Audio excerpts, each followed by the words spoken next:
तो अब ये एमएलए कोटा से एमएलसी चुनकर आएंगे तेलंगाना में।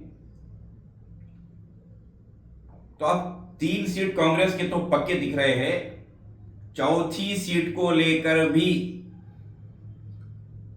कांग्रेस कोशिश कर रही है। चीफ मिनिस्टर रेवंत रेड्डी को चाहिए चौथी सीट भी, क्योंकि अभी उनके पास उनके एमएलए वोट करने के बाद भी उनके पास लगभग 10 से 12 एमएलए ऑन हैंड एक्स्ट्रा हो रहे हैं। इधर को लेकर टीआरएस एक एमएलसी आने के बावजूद टीआरएस के पास भी लगभग 10 एमएलसी माफ करना 10 एमएलए ऑन हैंड टीआरएस के पास भी बच रहे हैं। तो केसीआर ये कोशिश कर रहे हैं कि मजलिस का सपोर्ट मिल जाए तो केसीआर का एक एमएलसी आ जाएगा, या नहीं तो बीजेपी का सपोर्ट मिलेगा तो केसीआर का एक की जगह 2 एमएलसी आएंगे। ये उनकी अपनी स्ट्रैटेजी बता रहा हूं मैं, केसीआर की स्ट्रैटेजी, टीआरएस की स्ट्रैटेजी। एक एमएलसी तो टीआरएस को आ रहा है, अब जो कंटेस्ट में उन्होंने दूसरे की कोशिश भी कर रहे हैं। साथ ही साथ कांग्रेस को भी 3 एमएलसी तो आ रहे हैं, हालात दिख रहे हैं।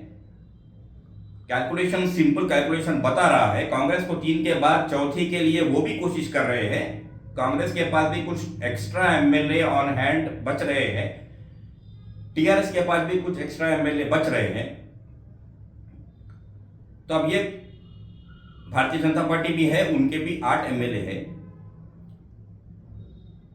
तो ये पता नहीं कि भारतीय जनता पार्टी क्या स्टैंड लेती है तेलंगाना असेंबली में 20 मार्च को।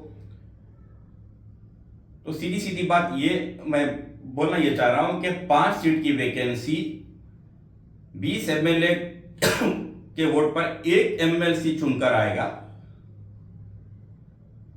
19 दिसंबर 1984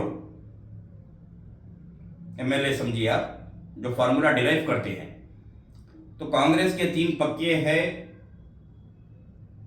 टीआरएस को एक एमएलसी पक्का है। तो अब ये हो गए 4, फिर आखिरी के ऊपर जो कंटेस्ट होगा तो फिर उसको देखना पड़ेगा कि कांग्रेस निकालती है या टीआरएस निकालती है 5वीं सीट।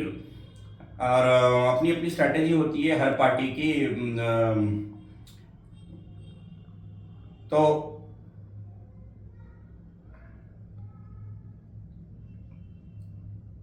इसमें कभी कभी होता ये भी है कि कभी ये भी होता है कि क्रॉस वोटिंग हो जाती है, पार्टी का एमएलए पार्टी के अगेंस्ट जाकर वोट करते हैं, व्हिप जारी होता है पार्टी से कि भाई फला फला को वोट करने को व्हिप जारी होता है।